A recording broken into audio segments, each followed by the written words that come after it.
So, we're gonna skip this. We just kind of talked about it. Um, I lied. I lied to you guys. There's one more reaction we need to talk about, and it's because I forgot to talk about it at the time. I thought it was an Orgo 2 reaction because we actually use this a lot in Orgo 2. So this is an important reaction. This is a reaction that I need to talk about. So, um, if we remember back to addition reactions, so if we can get Orgo back on our mind, basically, anytime there was some sort of leaving group on a hydrogen, that's an acid, right? Uh, and if we look at the mechanism of this, we see the double bond taking the hydrogen, kicking off the leaving group, and we form the more stable carbocation because we put the hydrogen on the other side. Then the negatively charged leaving group comes in and adds to the carbocation, right? We've seen this theme over and over and over again.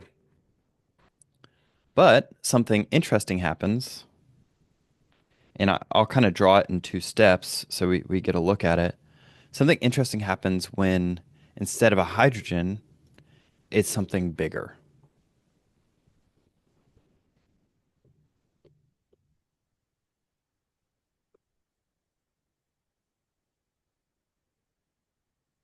Sorry, the chat's going off. Um, so if I think of this as the same thing, right? I'm going to kick off this leaving group attack Y. If Y is anything bigger than an H, what we tend to see is just like in the previous picture, if Y is big and has electrons, it can collapse back down, and you see this. You see it kind of form this three-membered ring, right? And oftentimes we draw this in one step. You'll see us draw it like this, where we say this comes here and this goes there, and the leaving group leaves. But I mean, it's fine to draw it like this as well. I'm just doing it illustratively, right? It's the same thing as this hydrogen step, but now because that variable Y, this atom, this conceivable atom is bigger than hydrogen, it can actually kind of bridge between these two carbons in a way that this hydrogen couldn't. So we saw this with bromine, right? When we can kind of think of it like this. This bromine is big, it's got electrons on it, it's actually got three lone pairs. It can it can kind of collapse back down and you form this brominium ion, right? And then the other bromine ends up adding in and we form this, right? So that was that Br2 reaction. It explains why Br2 doesn't rearrange, but HBr will, because that bromine kind of forms this kind of key intermediate here.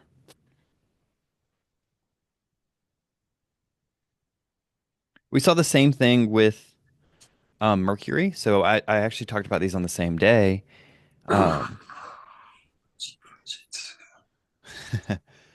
hey Donovan. Um, we talked about this on the same day. You can actually OAC, you can think of it as being one of those bulky leaving groups, those bulky oxygens. So sort of similar to OTS or OTF. OAC actually looks like this. So if we think of it being the same thing, I can imagine attacking this mercury, kicking off that OAC because it is a leaving group.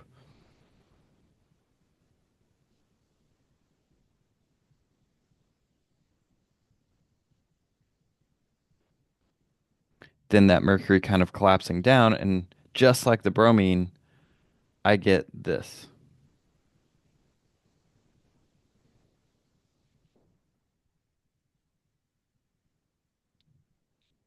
which we can use later on. To this is the Markovnikov addition. We actually get water or sodium hydroxide adding in there, right? So it's a similar thing to the bromination, where we form this little three-membered ring, which then can get opened up because there was a kind of a big thing attached to a leaving group. Oh, by the way, um, why is OAC? This is acetate, right? Why is that a good leaving group?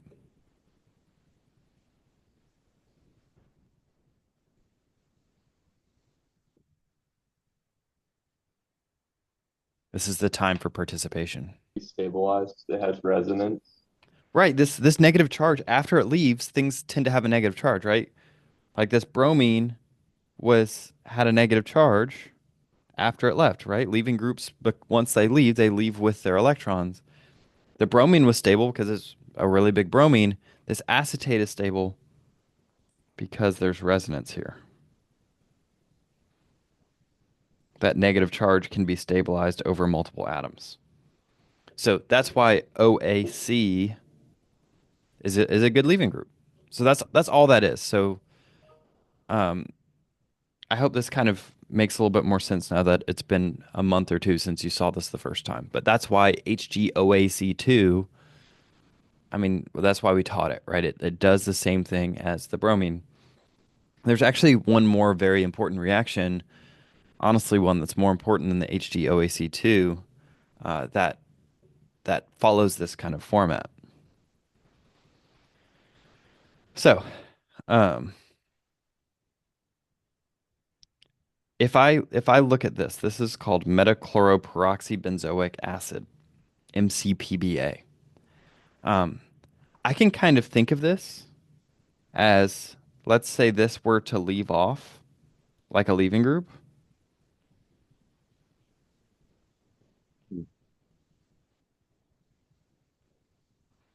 right? You can see that this whole piece,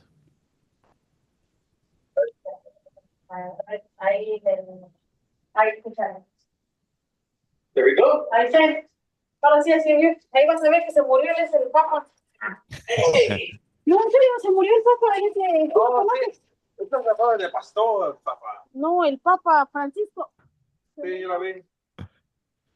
hey Alma, you might want to mute your thank you. So this is kind of like a leaving group, right? This is we can think of it as a leaving group, and now because of that, we have an oxygen attached to this leaving group. So I'm going to kind of simplify it here. Um, if it were to follow the same trend that we just saw before, what do you think is going to happen here? Try to predict this product.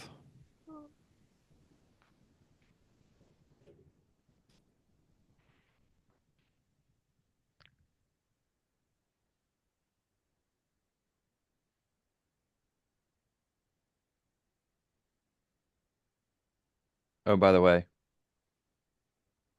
acetate is the conjugate base of acetic acid, which is vinegar.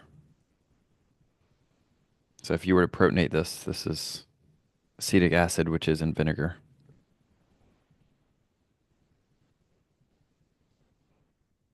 It's a pretty common in organic chemistry. You'll see OAC pop up everywhere.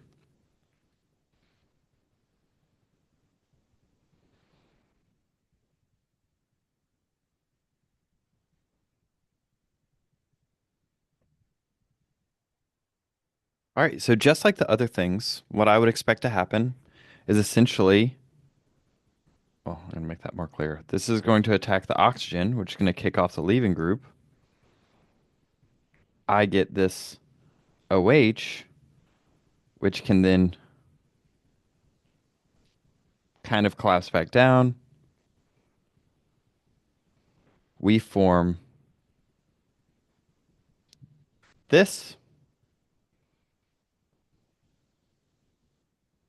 We don't tend to want to end on a charge, so this can get deprotonated.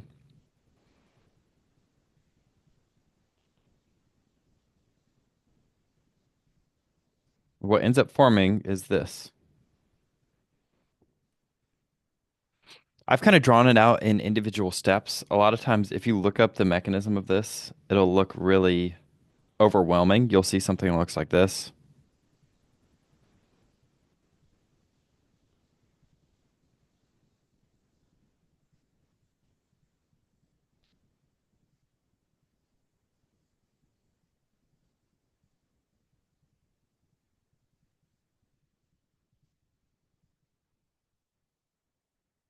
But essentially, we've done the same thing, but we've just shown it in a couple different steps, right?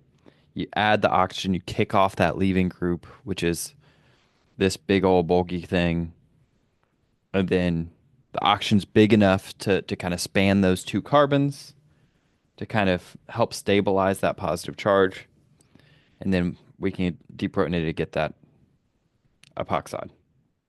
That's what that's called. So often it's just written like this. I'm not going to necessarily ask you for the mechanism, but the mechanism is the same that we've shown it. But basically, you'll see MCPBA to an alkene, which gets you something that looks like that.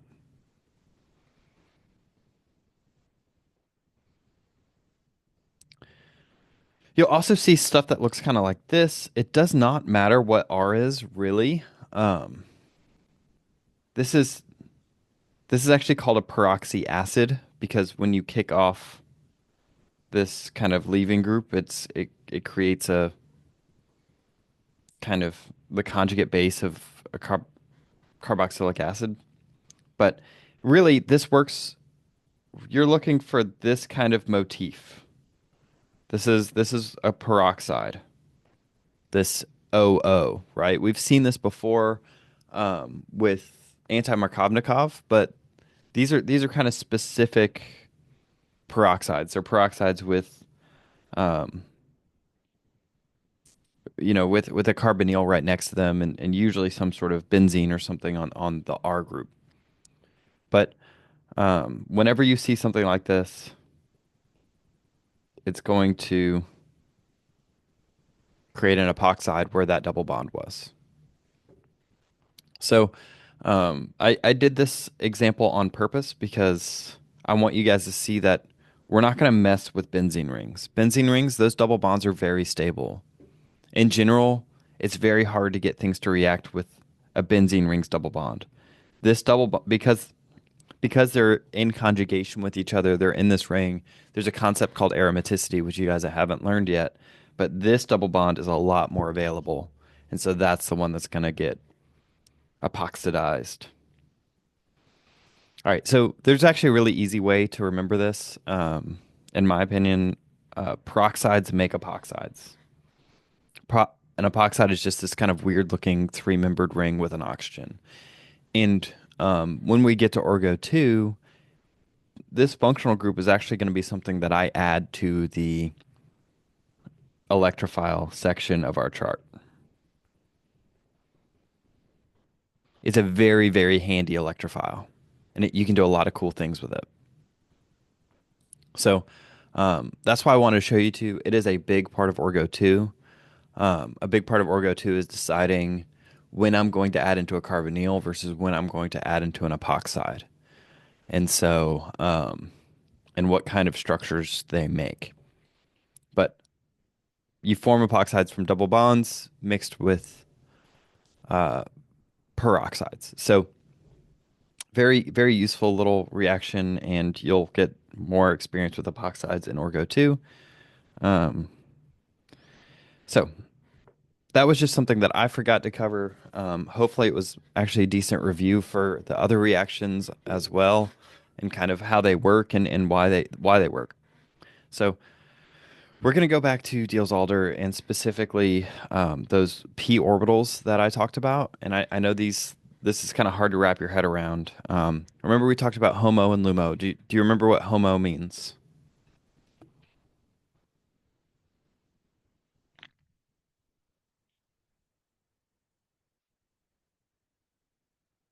I mean, it's highest occupied molecular orbital. So that means that it is the highest energy place I can put electrons on this molecule. And the LUMO is the lowest unoccupied molecular orbital. And what happens is for most successful reactions, most of these Orgo 1 and Orgo 2 reactions, what you're seeing is electrons from one molecule's HOMO flow into an empty orbital, which would be another molecule's LUMO. And we can see here that there's good overlap between the HOMO of a diene and the LUMO of a dienophile. Notice how the two dark circles kind of overlap with each other and the two light circles kind of overlap with each other. So this is good overlap. That means the reaction goes. There's um, there's actually a big branch of organic chemistry, physical organic chemistry, of people who try to look through all of these reactions that we've talked about in terms of orbitals and how they overlap and how those kind of shapes and stuff interact in three-dimensional space. That's that's that's further down the road. I think is actually really interesting. There's a lot of really cool things you can do with it, but it's kind of over our pay grade here. But what's not is understanding that the HOMO interacts with the LUMO in a favorable way when you have this diene interacting with a dienophile. Now, for the same reasons, you won't really see this just a normal alkene reacting with a normal alkene. If I draw out the HOMO and the LUMO of two alkenes, they don't overlap, right? This overlap isn't there. There's actually a pretty easy way you can draw these things out and see what the HOMO and LUMO are, which we talked about Friday, but it's not important for this conversation. What is important is that the HOMO and LUMO aren't overlapping here, so this reaction doesn't go, right? You need a diene and a dienophile. But something really interesting happens when you hit a molecule with just the right wavelength of light. What light can do is what's called exciting an electron. So it can basically, one of these electrons can absorb that light and pop up into the next highest orbital. This means that this is now our new HOMO. We've created a new highest occupied molecular orbital because now it's occupied with one electron. So if you remember um, all the reactions we've done with light, like HBr and well, that one doesn't have light. Well, it does. It's supposed to be HBr, H2O2, and some kind of light. We also have NBS and some kind of light. The light here, what it does is it creates radicals, is it separates one electron from the other electron, right? Notice these electrons are no longer, right? These little half arrows represent electrons. Now they're no longer together. They're separated. So this is basically a radical. I've created a new HOMO radical. Um, and now, since I've actually changed which orbital was my HOMO, um, these these orbitals can now overlap in a way that's constructive, in a way that reacts. So,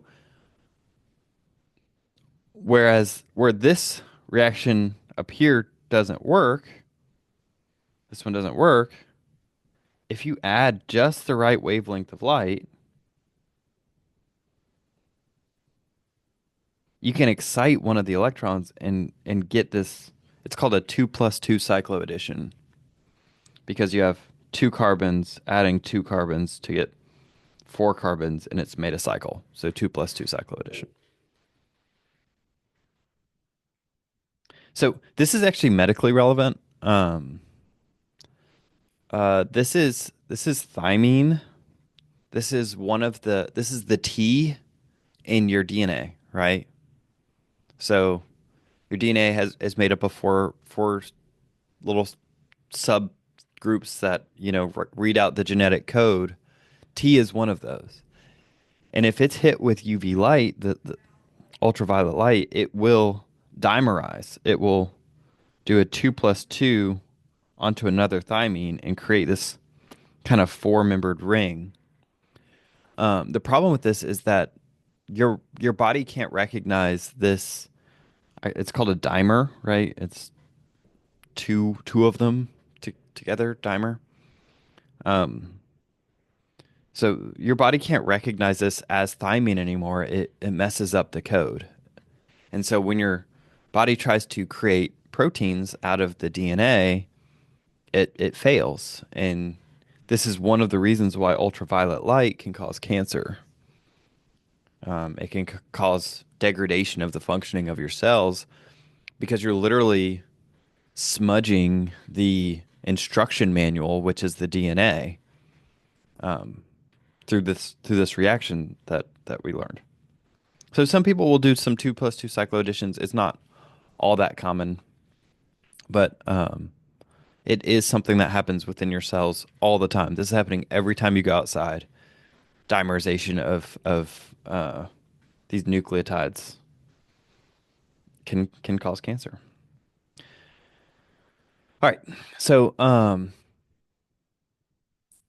it turns out that double bonds aren't in this kind of thing isn't the only time something can absorb light, right? We've done it with all sorts of things, right? We've done NBS onto to create radicals onto to different things. All molecules absorb light. The HOMO of every single molecule that exists will absorb light at a certain wavelength.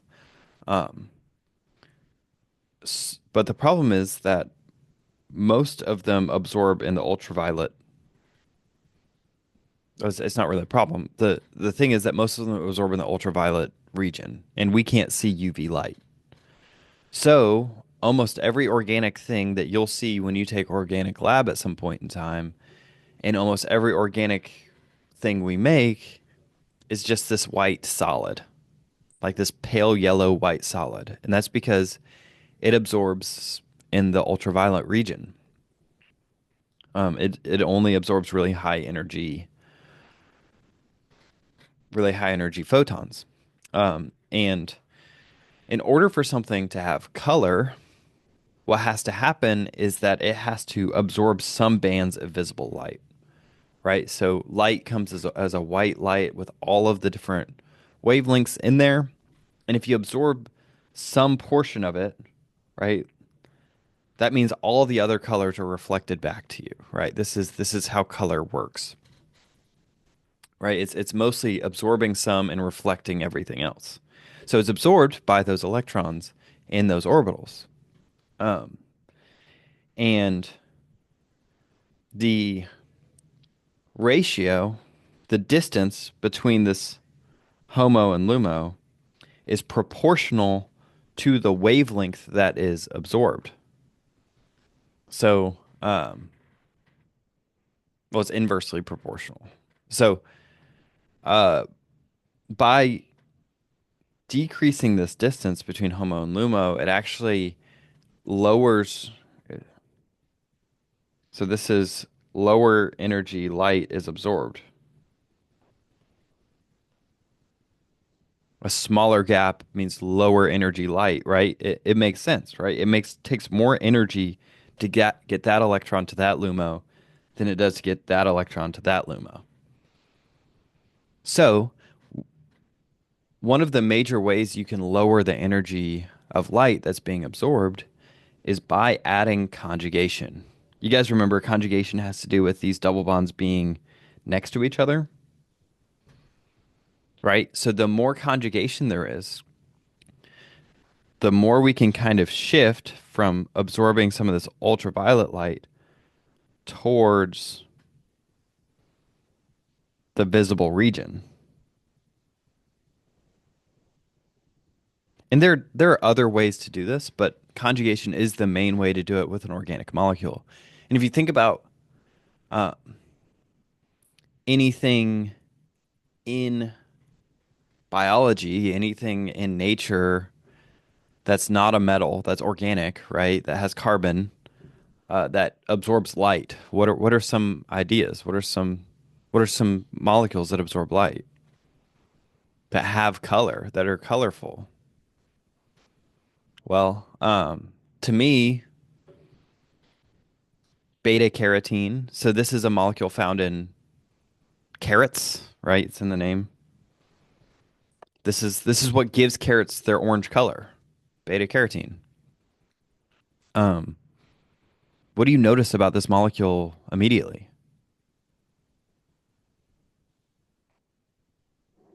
A lot of conjugated double bonds. Just tons of conjugation, right? Um, that means that that HOMO-LUMO gap is really small and it's able to absorb visible light, which is lower energy than UV light. Right. One of the reasons ultraviolet light is so dangerous to us is because it's so high energy. It can start making radicals, and those radicals can start reacting everywhere. Right. It can. Um, so visible light's lower energy than ultraviolet light. We need something that's able to absorb that lower energy to have color. So beta carotene is one of them. And you can look, here's a couple more molecules that came to mind when I was trying to think of this, and I just looked these up, right? Um, Melanin, right? This is what gives our skin color, right? We all have melanin in our hair, in our skin. It's a kind of a brownish color. Um, and you can see there's conjugated double bonds everywhere. It's all kind of wrapped up in this ring, but nowhere is there not another double bond kind of somewhere. And here, even those carbonyls interact in conjugation. It's a very conjugated molecule. And you can see chlorophyll has this, it's called a porphyrin ring. It's actually a very similar ring that you'll see in like red blood cells, which also have color.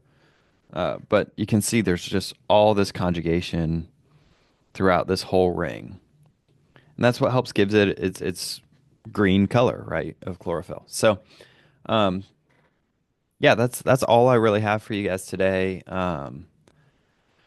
We will get back to on Wednesday. We're gonna talk a little bit more about stereochemistry and kind of review some, how stereochemistry works, when it works in reactivity, and then Friday, it's just going to be a master class on doing synthesis, since you guys have learned some synthesis. And I'll even talk about kind of how I'm going to format some synthesis questions for this final. They'll look a lot like the synthesis questions two quizzes ago, where you just have to find the kind of major reaction. Um, but yeah, thank you guys for joining me. Do you guys have any questions about this stuff? I'm not gonna really test you on this Homo Lumo stuff. I just wanted you to see. I think it's kind of interesting that we can start looking at structures and understand why they have the physical properties they have, right? Beta carotene is colorful because it's got conjugation and that lowers the energy of light it absorbs, right? Um, I think that's interesting. And one of the reasons I really fell in love with organic chemistry was because you can start seeing how the world works around you through a chemical lens in a really, really tangible way. So I thought that was a cool thing that I wanted you guys to see before we ended the class. And we'll keep reviewing the rest of the week. But yeah, I'm gonna stop the recording now.